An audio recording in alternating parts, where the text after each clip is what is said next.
This is WBSM On Demand. Good morning.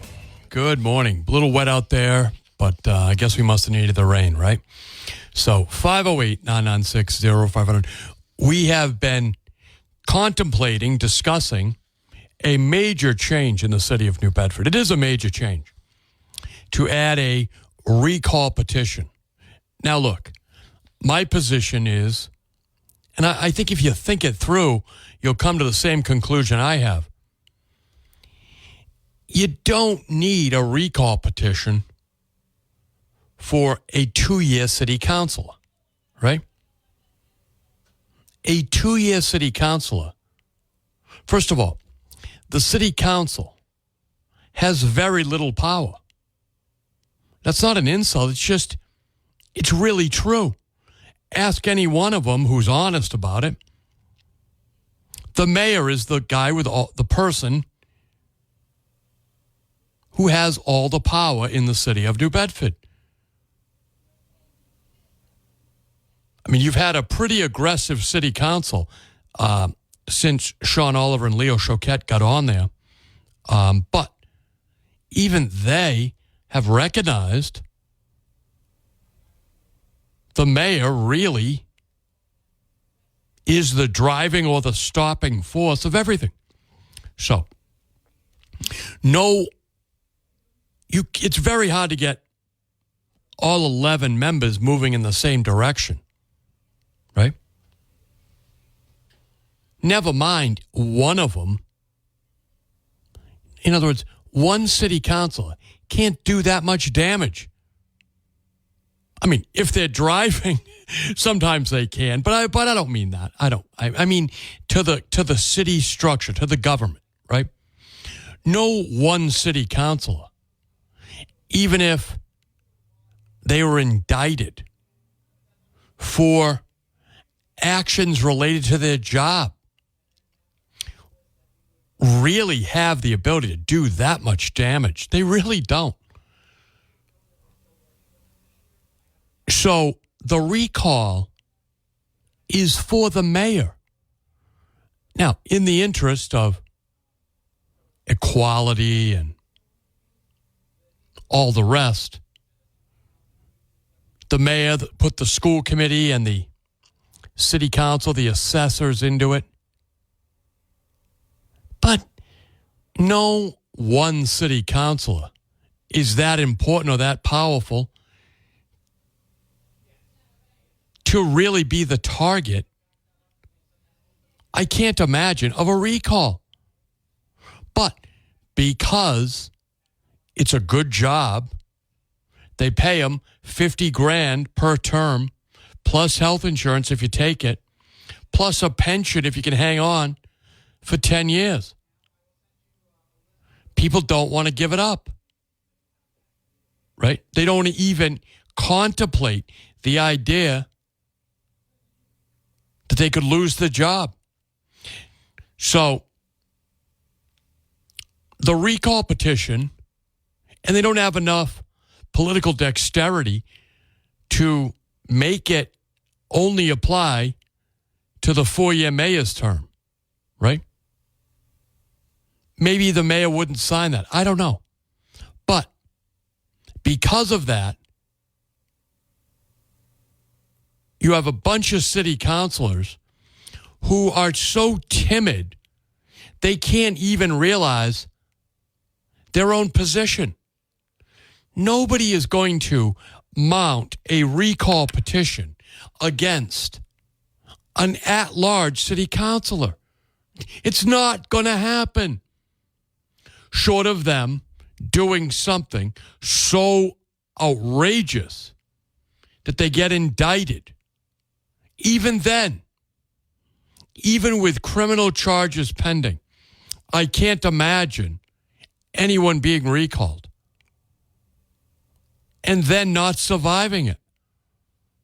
Not Linda Morad, not Brian Gomes, not Naomi Carney, not Ian Abreu, not Shane Burgo, leader of the Shane Denistas. None of those counselors have anything to worry about. it's only the ward councilors. In particular, Maria Giesta, she's the only one at risk. Really. Yet, let's go back to the debate, all right? This is from Wednesday night's meeting. This is Ian Abreu, who, again, folks, he does a great job. Everybody knows that. You know how I know that? Well, I know him personally, so I know he does a good job. If someone has a constituent service call and I'm not sure where they live in the city, I give them to Ian Abreu. I say, call Council Abreu. He'll get to the bottom of it. Everybody says that. When you look at the vote returns, there is a 900 vote difference. 900 more votes last cycle that Ian Abreu received before Burgos started being counted, right?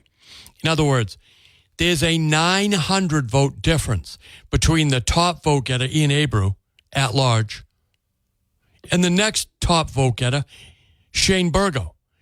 900 votes. Folks, Ian Abreu has nothing to worry about. Now, I know he's a nervous guy by nature. That's my experience. It's not an insult, just saying. I'm more of a casual, let it come, let it go, right? He's a little more of a nervous guy. And he asked some good questions. Here he is. Here's Ian Abreu from Wednesday night talking about his concerns with a recall petition.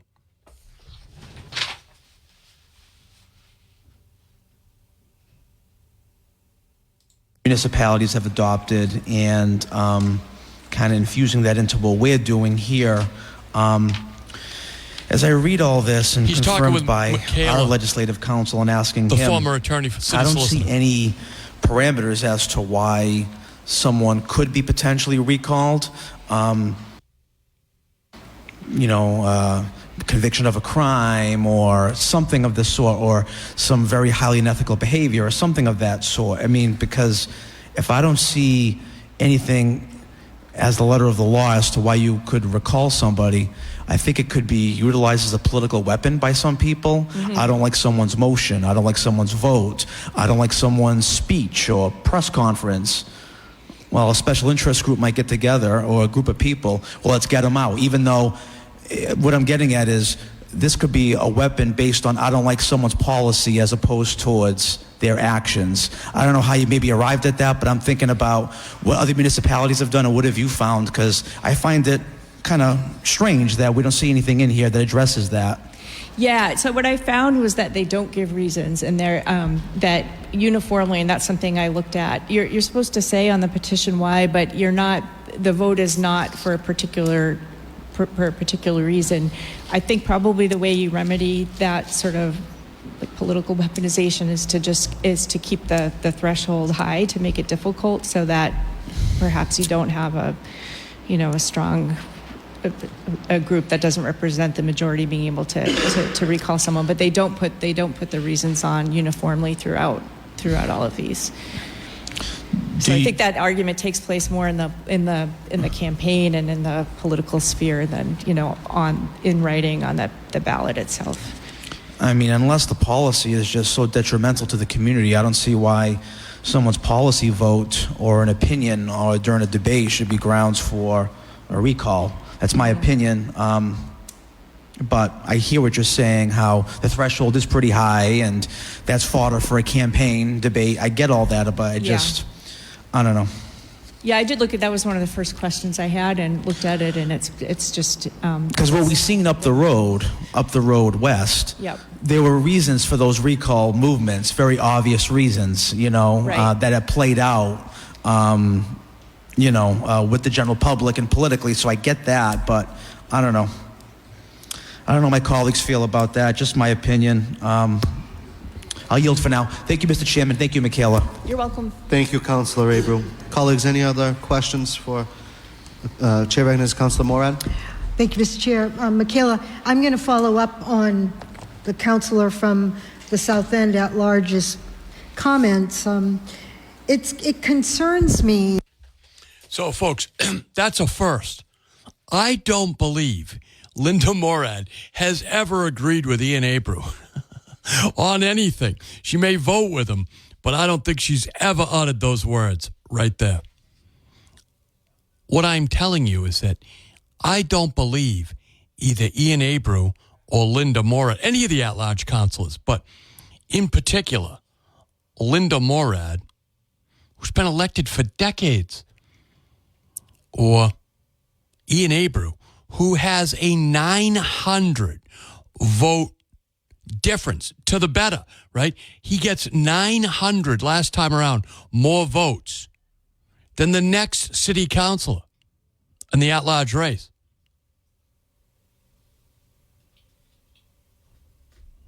Neither one of those councilors run as brokesters, right? Both of them have very successful fundraising operations. Never mind, Linda has obviously personal money. Ian probably does as well. But, I mean, I don't think that, I haven't looked it up in a while, but I think Ian Abreu has like 70, 80 grand in the bank. Linda Morad's right around there, maybe 50 grand in the bank. So where in the world, short of some multimillionaire who wants to piss away 70 grand of their own money, are they going to even have the financial wherewithal to take on either one of these city councilors? Folks, councilors, this isn't about you. This is about not even John Mitchell. It's about someone occupying the mayor's office for 4 years and using it for the wrong purposes or not showing up to work. Remember, you had a colleague that got elected to a 2-year term at large and then left for Europe. It wasn't that long ago. Wouldn't you like to have been able to recall that person rather than seeing them show up never and still get health insurance like you've earned and a paycheck like you've earned? Both of those city councilors, we're about to have this discussion, they both are taxpayers. Ian Abreu pays business tax and residential tax. Linda Morad owns a significant amount of residential property. She may own business property too. They are both paying taxes, paying the salary of a former city councilor that went abroad and kept collecting a paycheck.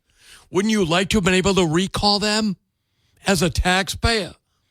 Not that I think this has anything to do with the city council. It's a 2-year term, and 11 people can barely agree on anything, never mind one of them do any damage, unless we contemplate driving, right? 508-996-0500. Good morning. Thanks for holding. Good morning. How are you? I'm doing well, my friend. How are you? Good. So just a quick comment for you. Many years ago, when the police union and the fire union, the city, EMS, etc., were faced with the probability of a drug test policy, you had to wonder and be curious as to who would oppose that. I'm applying the same principle here and saying that any of the city councilors that would oppose any kind of recall petition should be evaluated. Thank you.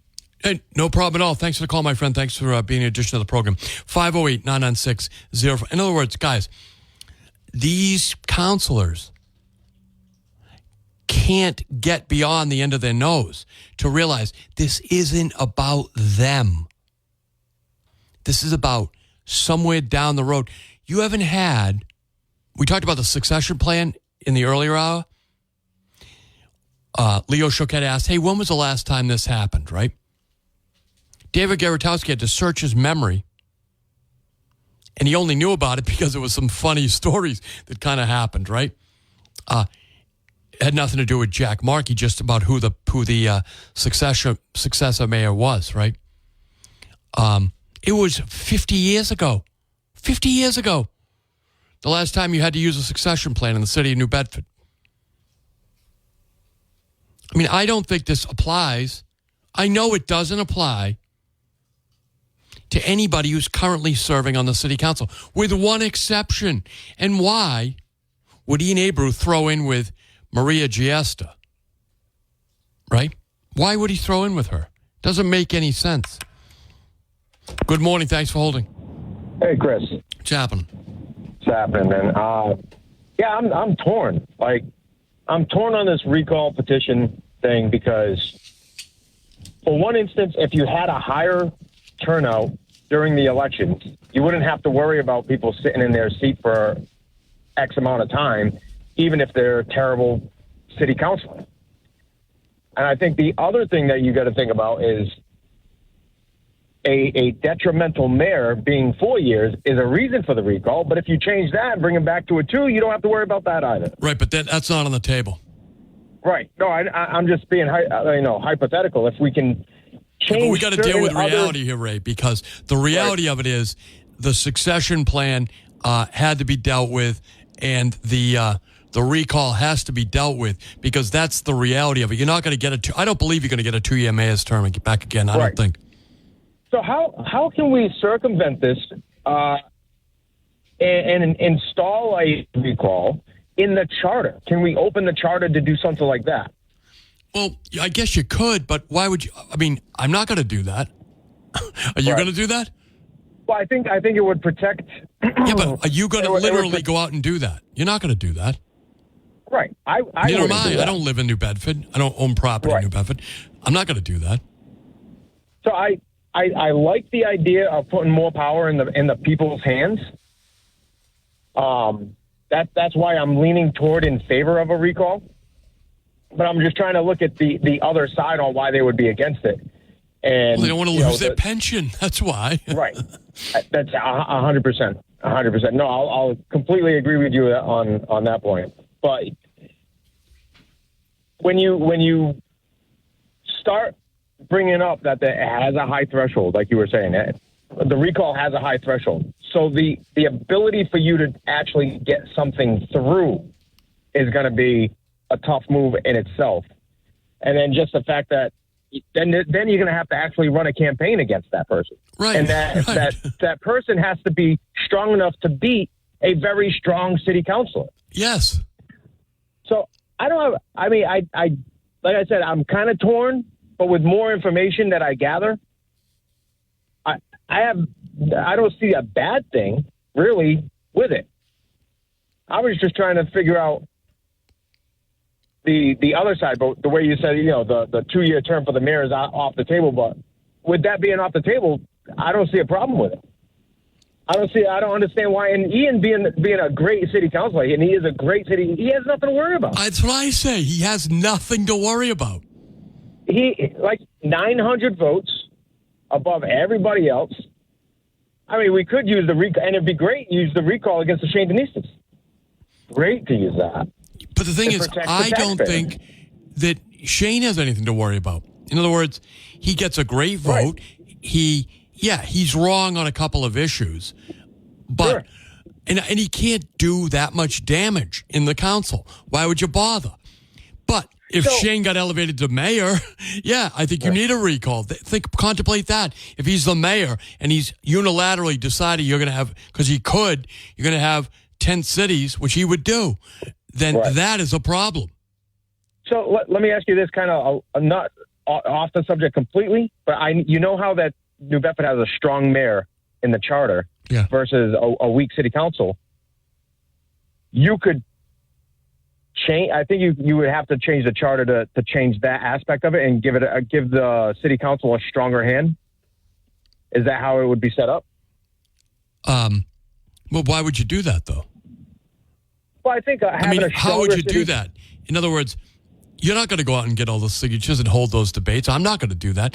I don't think there's any appetite to do that. Maybe there is, but I think there's a real lack of. See, again, I think these elected officials, see a much different city than you and I see. Maybe they're more. Maybe they know they have more to worry about than you and I realize, which is interesting to contemplate, right? But I don't see some overwhelming civic movement out there to make the power of the city council higher or the city mayor less. I don't see any of that. Right. Do you? No, absolutely not. Absolutely not. But I was just thinking in the aspect of a potential hazardous mayor, take literally stripping the power away from the mayor's position and giving it to the city council. I think that kind of saves the city a little bit. Yeah, but how? That's not going to happen, right? In other words, don't let your ideas of what's possible or what could be done interfere with the fact that you have a viable proposal in front of you right now to prevent a renegade mayor from staying for 4 years. That is what is on the table right now. Actually, not on the table, really, because it's in limbo now. Right, it is. But yeah, on its face, a recall, again, more power to the voters is always a good thing. Yes. Always a good thing. The more power, the more the politicians fear the people, the better off the people will always be. And that's kind of been my mantra for a while. Thank you for the call, my friend. As always, we're going to take I see you on hold. I got one phone line open. Actually, two phone lines open now. If you want to give us a call, 508-996-0400. I don't get what these counselors are so worried about. I really don't. Particularly Ian Abreu and Linda Morad, both of who get very good votes citywide. Ian Abreu has a huge distance between him and even the next voter, even the next counselor, Shane Burgo. 900 votes. And he's got an enormous war chest. He's very popular. Linda Morad, same thing. She's been elected for her pension is secure. Not that she really cares about money. I know that about her, but about her own money. You know what I mean? But she cares about the taxpayers' money, and for that, I think she's applauded. For that, I think she's very secure in her position on the city council. I don't think she has anything to worry about. Not to mention, she's got a good story to tell about why she shouldn't be recalled, and she's got a tremendous war chest and great supporters. I think they're holding this up for the wrong reasons. 508-99. If you're on hold, stay there. We'll be right back. Your call is talking about the potential recall. It's now in limbo, by the way, folks. Okay? So you have a 4-year mayor, and again, I don't think it's about any of these personalities that are on the city council or the mayor himself, right? It is about a future day that you hope never comes to the city of New Bedford, but it might. And so you have to put in safeguards. And there's a lot of talk about going back to a 2-year mayor term. That's not going to happen. I don't believe anyway. Now, if one of these city councilors, and there's time, wants to start talking about putting that on the ballot, right? A 2-year mayor's term to revert back to from the 4-year to the 2-year, okay. Then you wouldn't need a recall, right? Because if nobody on the city council needs to be recalled. Not in a 2-year term. None of them can do enough damage. Even Maria Giesta is not doing that much damage to the city of New Bedford. Good morning. Thanks for holding. Hey, Chris. What's happening? Let me just put this into perspective. They could debate this all day long with a recall, but the mayor and the city council, most of the members, not all of them, out of touch with reality. It's like a conductor in an orchestra on the upper deck playing probably their last opus while the ship is taking on water and it's sinking very quickly. Many good people are leaving the city. They're putting up their houses up for sale. And some small businesses have had it with their business tax. So high property taxes and high business taxes, high water and sewer bills, and they're going to be out of here. And many are moving out of here. We have a high crime rate. We have rampant gun shootings that are happening, carjackings, and money going to Capitol Theater to take care of the illegals. We're still being more illegals are coming here. And then you got out-of-state investors who are taking the place of many good people who care about our city that are leaving. And these out-of-state and greater Boston investors that want to make vast fortunes on subsidized rental assistance. They're gobbling all that money, and then the rooming houses are popping up everywhere, silver houses, and it goes on and on and on. The welfare state, this is the welfare city, and they're debating this recall nonsense while really good people are leaving. That's my concern here. They're out of touch. Maybe you should play Hall & Oates. They're out of touch. You can have the mayor on coming all day long about, ARPA funds and all this stuff, offices downtown. But many good people are leaving. I don't see our taxes going down anytime soon and the water fees going down anytime soon. That's what they should be doing over there, trying to minimize the size of government. And the mayor says, no, don't worry about it. The first 2 years, ARPA funds, and then we're going to find out how we're going to pay for this information manager, whatever he wants to call it. It's ridiculous. Many people are just outraged and they're leaving. What is the city council and mayor going to do about it? You know what the answer is? Nothing. Thanks for the call, my friend. Listen, the mayor is the one that put the recall petition forward, okay? So he's confident in his position. And as for out-of-town developers, I can tell you that I watch the city council, as many of you know. I do it so you don't have to. The other night I was surprised they had a property committee meeting that wasn't done by Zoom, right? Government by shut-ins. You had that last night on the finance committee, but normally Maria Siesta, she doesn't want to leave her bedroom. She just sleeps so much. She normally holds the meetings from her bedroom on the property committee, but she didn't. She held it in City Hall. See what a recall petition can do already? Sparks you up, get you going to work. So you had a developer in there, a couple of them actually, but one of them, a big developer in the city of New Bedford who does do some affordable housing, Jerry Kavanaugh, he lives on Clinton Street. He lives in the city of New Bedford, has his whole life. I think he was born here. One of his brothers is out in Dartmouth now, but Jerry Kavanaugh, except when he was maybe down in Washington, has always lived in New Bedford. A good guy. So, there are some out-of-town developers, but you've also got people who live in the greater New Bedford area and some right in New Bedford. You have people from Dartmouth, people from Fairhaven who own property in the city of New Bedford. Some of it subsidized. But it's about really tenant management, tenant screening. That is what, it's not so much income as it is the behavior of the tenants, right? I know some wealthy guys I wouldn't want to live near, right? 508-996. But getting back on to really the subject at hand, the recall petition, which is desperately needed in the city of New Bedford, now that you have a four-year mayor, and you have these city councilors who can't quite understand this isn't about them. They are holding up real reform. Because remember, just about everybody on that city council envisions they'll be the mayor someday, right? And some of them have some real crazy ideas, I'm sure, about what they're going to do with that 4 years and all that power.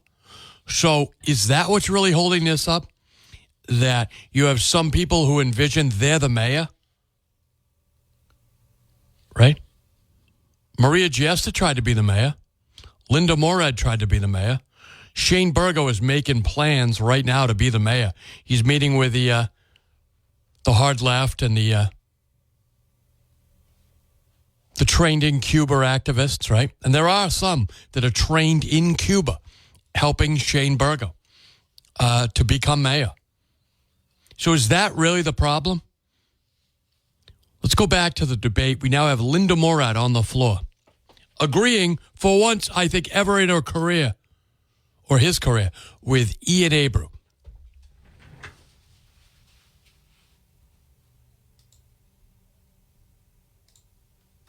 There isn't some kind of trigger for the recall. I'm going to use an example of something that's recently happened at the zoo, where someone who has a mission has filed action against the city of New Bedford and has cost the city, this isn't anything to do with recall, but has cost the city of New Bedford substantial amount of money because of that action. And I see that here as well. Unless there's definitive reason why the recall could trigger, i.e. convicted of a felony or some egregious behavior, this lends itself to, and I don't care whether you're there 2 years, 4 years, 6 years, this lends it to anybody who doesn't like Eric Jakes, determines that they're going to pull a recall together. And as was stated, special interest groups get together, they grab the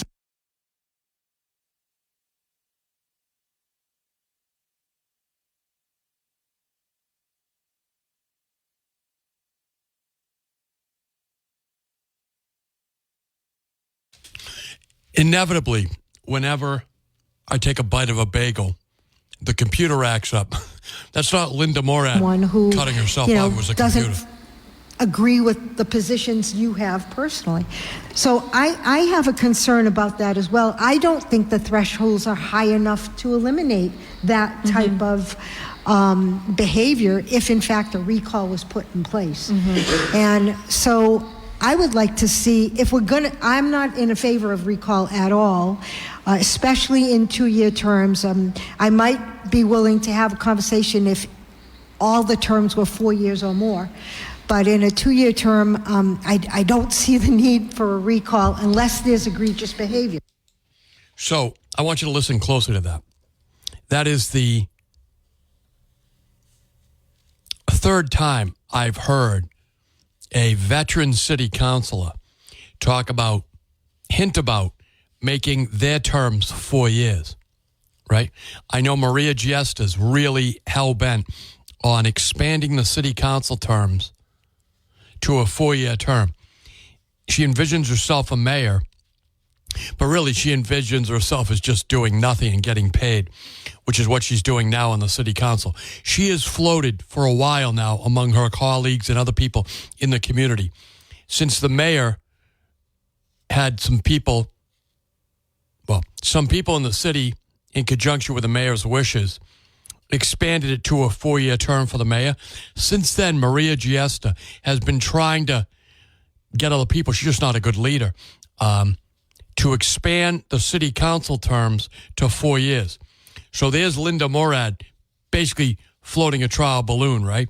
She's not in favor of a recall on 2-year terms. By the way, I agree with her. I don't think it's necessary. It's the 4-year mayor's term that really is the only one that needs a recall. But anyway, you hear her right there. She says, well, unless they're going to expand us to 4 years, right? Paraphrasing. So you see that is one of the reasons why they haven't put forward a change to bring the mayor's term back to 2 years as a ballot question, because they want to take their terms, because most of them could never be elected mayor, and make it a 4-year term to be a city councilor. So that would mean they'd be guaranteeing themselves $100,000 every time they won an election, plus health insurance, plus a pension credit, right? So think about that for a second. You just heard why, because not everybody agrees, but I would say there's significant groundswell for a ballot question going back to a 2-year term for the mayor, right? They don't want that because they all envision themselves, even though it couldn't happen, the voters would never allow it, as mayors. Maria Giesta, Linda Moore, they both tried, right, to be the mayor.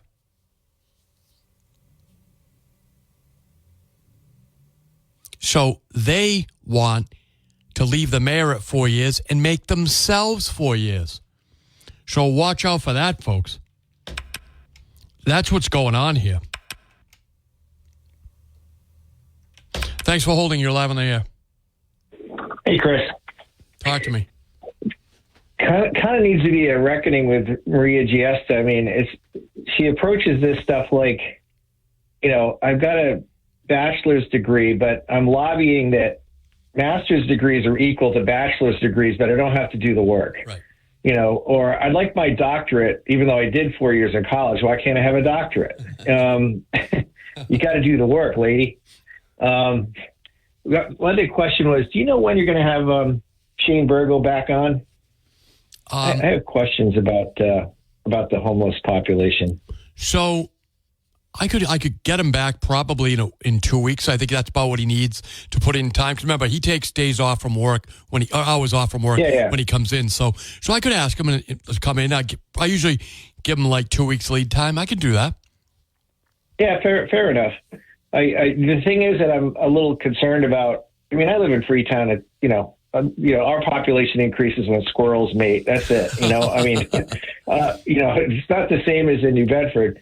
But New Bedford's got to. I mean, do these people all understand that when the Trump presidency takes over and they start to use ICE to deport, that this state is going to get a massive influx of illegal aliens, migrants, however you want to call it, doesn't matter to me.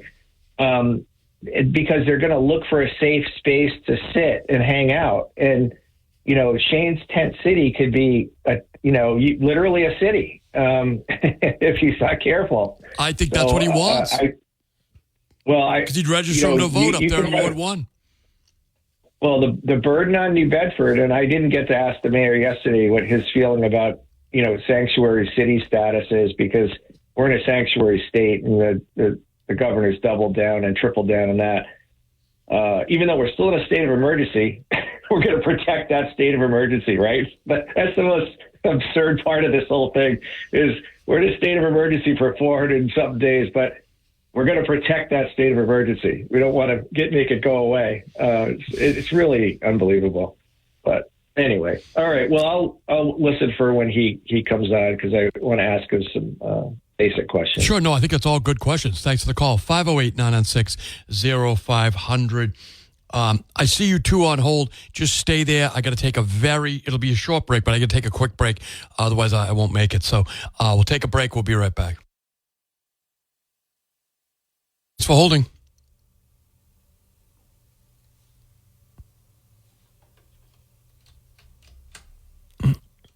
Good morning. You're on the air.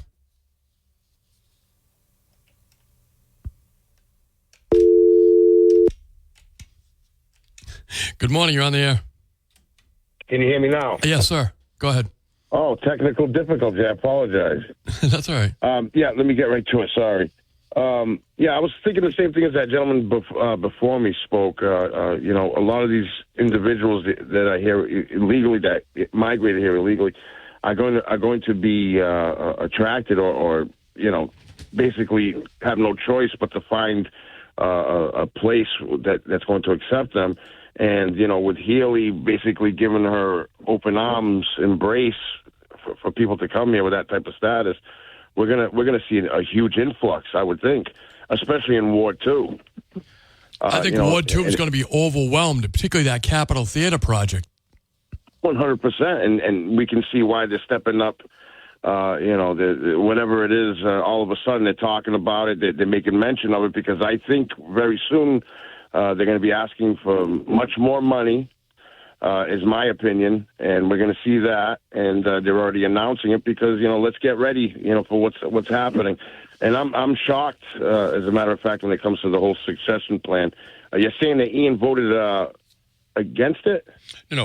Ian was fine on the succession plan. It's the recall that's now still in limbo. He's opposed to it. Recall. And no, has he said what his issue is with it? I'm sorry. He says, I just played exactly what he said.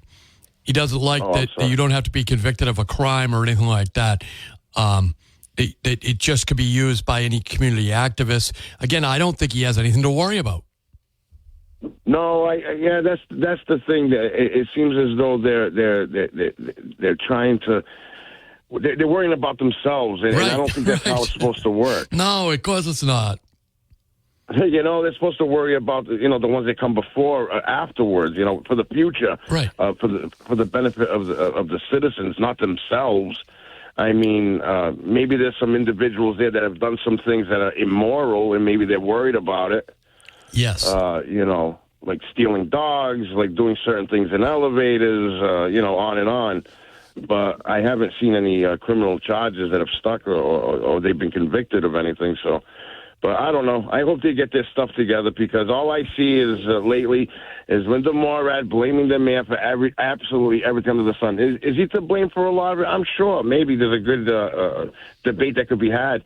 But it seems as though she's hyper-focused at blaming every little thing that's going on, and she tries to tie it to the mayor somehow. Yes, so yes. I don't know.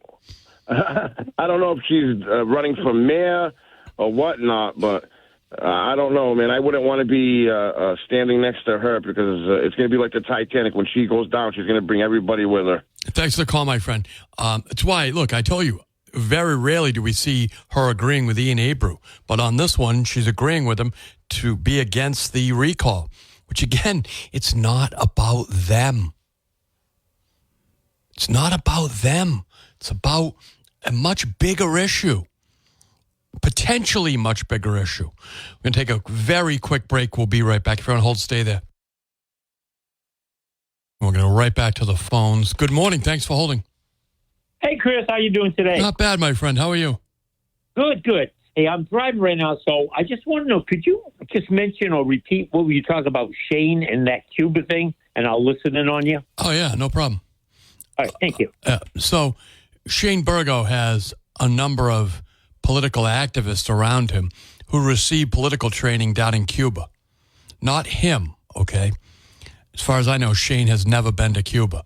But there are a number of people around him who have received their political training as part of the Venceremos Brigades, which was according to the FBI anyway, was a political operation set up between the New Left and the Cuban intelligence, DGI. And there's a number of people around Shane Burgo, at least one, two probably, who were trained in Cuba in political activities by the Venceremos Brigades. They went with the Venceremos Brigades in violation of John Kennedy's law, right? President Kennedy's law on going to Cuba and spending money in Cuba. So, Shane Burgo has a number of people around him who were trained by Cuban intelligence, really, down in Cuba, part of operations. So that's what it is. 508-996-0500. He may not even realize it, though. But he must. I don't know how he doesn't, but not a very sophisticated guy. Nice guy, don't get me wrong. But not city council president material. Certainly not mayoral material. Folks, if you're on hold, I see you there. But I'm going to ask you to stick around through the news. We'll pick up in the next hour. We'll talk about more with the city council, the recall petition. Again, this is about the mayor's office having a recall petition. They're just holding it up because they're so concerned about their own paychecks. It's just really bothersome that they don't realize that it's bigger than them. It's about the good of the city, a city they've made investments in as homeowners and business owners. So I don't know why they don't just rise to the occasion and say, hey, I'm confident in what I do on the city council. Nobody can knock me out. And let's do it. Let's get this going, because someday we could get a Jazel Carrera of New Bedford. And we don't want that unless maybe some of those